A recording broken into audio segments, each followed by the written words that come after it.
tous et bienvenue dans ce journal télévisé. Nous sommes en direct du studio télé de l'ISCP à Lyon. Je serai accompagné pour ce journal de Zoé Blateron et Julien Châtre-Dias. Bonjour. Bonjour. Bonjour Juan. Ils sont tous les deux étudiants et ce seront nos invités que nous retrouverons tout à l'heure. Au programme, partons à la découverte du festival Rêve où les visiteurs peuvent s'initier au métier de l'hôtellerie, de la restauration. Nous nous sommes également rendus à la cave à bière Le Diable Rouge à Lyon qui résiste à la concurrence exponentielle du marché de la bière. Et pour finir, nous vous emmenons à la rencontre de la communauté chinoise qui, vous allez le voir, est très présente dans la capitale des Gaules. Mais avant tout cela, revenons sur les principales actualités de ce jeudi. Benyamin Netanyahou, le Premier ministre israélien, a écarté hier la possibilité d'une trêve et maintient une position dure. Il qualifie de délirantes les exigences du Hamas et indique poursuivre les opérations terrestres à la frontière égyptienne. Le reste de l'actualité, c'est tout de suite avec nos journalistes Antonin D'Agostini et Lou Léna Juillet. La planète Terre a dépassé les 1,5 degrés de réchauffement sur les 12 derniers mois. C'est un avertissement brutal selon l'Observatoire européen Copernicus. Entre février 2023 et janvier 2024, la température mondiale de l'air à la surface du monde a été de 1,52 degrés supérieure à celle de l'ère pré-industrielle. Et la situation ne semble pas s'améliorer. Janvier 2024 est le mois le plus chaud jamais enregistré depuis le début des mesures. Zoom sur la France maintenant. Hier après-midi, Salah Abdeslam, l'un des djihadistes auteurs des attentats du 13 novembre à Paris, a été transféré depuis la Belgique. Il est dorénavant incarcéré dans une prison de la région parisienne où il purgera sa perpétuité incompressible, a annoncé le garde des Sceaux, Éric Dupond-Moretti. Pour rappel, l'attentat avait causé la mort de 130 personnes. Il avait été remis aux autorités belges en septembre dernier, le temps de son procès des attentats commis à Bruxelles en 2016. Direction le Parlement européen. Hier soir, Marion Maréchal a signé une alliance avec la chef du gouvernement italien, Giorgia Meloni, en vue des élections du 9 juin prochain. La tête de liste de Reconquête a annoncé que les potentiels élus de son parti siégeront au sein du groupe des conservateurs et réformistes, le CRE, un parti politique traditionnaliste qui n'est d'autre que celui de Giorgia Meloni. Les données de plus de 33 millions de personnes ont été compromises lors des cyberattaques ayant visé les opérateurs Viademis et Almeris, qui assurent la gestion du tiers payant pour des complémentaires santé. Aux Français touchés, il est conseillé d'être prudent sur les sollicitations qu'ils peuvent recevoir, en particulier si elles concernent des remboursements de frais de santé. Le métro B fermé encore une fois pour raison de travaux. Plusieurs jours dans le prochain mois, la ligne ne sera plus accessible aux usagers. Dimanche 11 février, le métro est fermé jusqu'à 13h. 6 autres jours jusqu'à avril, la ligne sera coupée toute la journée. Un mot de sport maintenant, Lyon se qualifie en quart de finale de la Coupe de France en battant Lille sur le score de 2-1. Les joueurs de l'OL ont creusé l'écart en première mi-temps en marquant 2 buts en 7 minutes avec des réalisations de Gift Orban et Ryan Cherki. Lille a ensuite recollé au score en début de seconde mi-temps grâce à un but d'Alexandro. Les Lyonnais ont réussi à conserver ce score jusqu'à la fin du match devant leur public. C'était intense parce que dès que Lille a marqué, ils sont revenus à 2-1, j'étais pas serein. Mais c'était un bon match dans l'ensemble. C'est surtout incroyable d'avoir éliminé Lille, qui est l'équipe qui tourne le plus en championnat. En fait, c'est une super équipe qui tourne bien. Il y a un bon collectif et tout, donc très content d'avoir éliminé Lille. Le tirage des quarts de finale se déroulera ce soir. Toujours en Coupe de France, l'épopée de l'AS Saint-Priest a pris fin hier. Le club a été éliminé par Valenciennes sur un score de 2-1. Le festival Rêve a commencé hier dans la métropole de Lyon. Durant les 3 prochains jours, des hôtels et des restaurants, dont la Fondation Paul Bocuse, proposent des ateliers immersifs, gratuits et ouverts à tous. L'objectif, faire tester les métiers du secteur pour aider à l'orientation ou la reconversion professionnelle. Le lycée François Rabelais à Dardilly propose un de ces ateliers, auquel notre journaliste Lou Léna Juillet s'est rendu. Ils sont là pour montrer ce qu'ils ont appris et faire un peu le show. La petite dizaine d'élèves du lycée François Rabelais sont les professionnels de demain du secteur de l'hôtellerie-restauration. À l'occasion du festival Rêve, ils proposent de tester leur métier. Mise en place, pliage des serviettes, tenue vestimentaire et création de cocktails, les ateliers sont immersifs et permettent à certains d'affiner leur projet professionnel. C'est très sympa, ça confirme ce que je voulais faire. Je sais ce que je vais faire plus tard, je vois à peu près mon parcours. Semellerie et steward. Ici. Et au milieu des collégiens et des lycéens venus se prêter au jeu, quelques adultes en reconversion professionnelle. C'est le cas de Cathy, ex-employée du secteur pharmaceutique. Aujourd'hui, elle veut réaliser son rêve, travailler dans la gastronomie. Alors pour elle, ce festival est une aubaine. On est face à du concret. J'ai vraiment apprécié la découverte en réalité du métier de la restauration et discuter avec les invités et surtout les élèves. Et je trouve ça absolument excellent. On repasse devant, on pince. En plus du rêve, la recette d'un recrutement réussi passe également par des intervenants passionnés et pédagogues. C'est la fourchette de base. Donc ça, c'est pour le plat.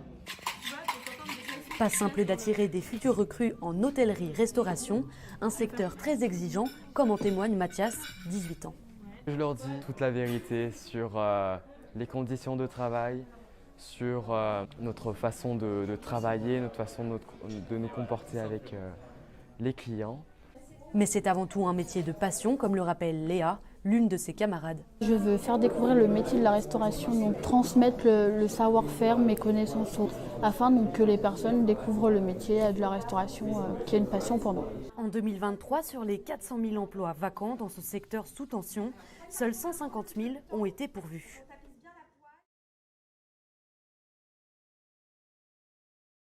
D'exception, Grégory Cuilleron, chef du restaurant 5 Mains à Lyon 5, et Lisa Hubon-Perron, 23 ans, lauréate de la médaille d'excellence dans la catégorie réceptionniste d'hôtellerie.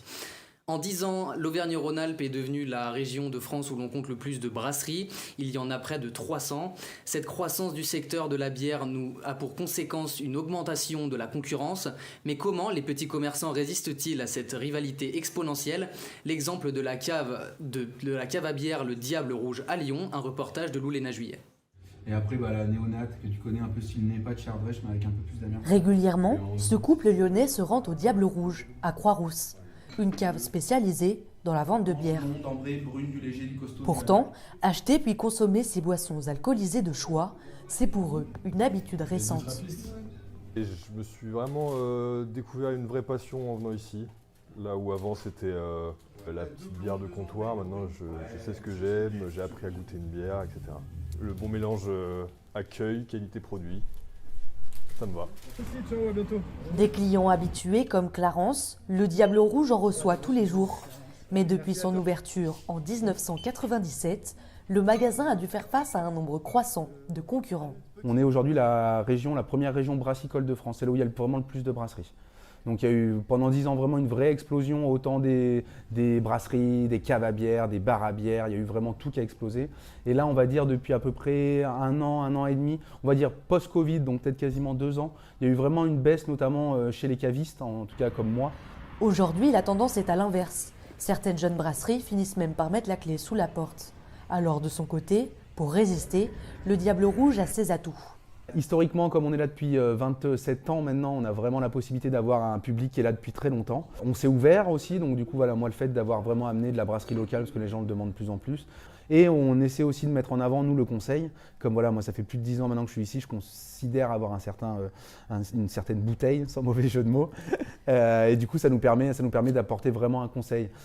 Un conseil de qualité qu'assure Clément, qui, selon son entourage, se démène comme un beau diable. Le Nouvel An chinois, c'est ce dimanche. Cet événement mondialement connu est également célébré à Lyon, au sein du quartier asiatique. Des milliers de personnes sont attendues pour fêter et assister au défilé. Nos journalistes Antonin D'Agostini et Zoé Blateron sont allés à la rencontre de cette communauté. Sébastien est un étudiant franco-chinois qui a vécu le début de sa vie au sein de la communauté chinoise à Lyon. Pour lui, s'intégrer en classe a été compliqué.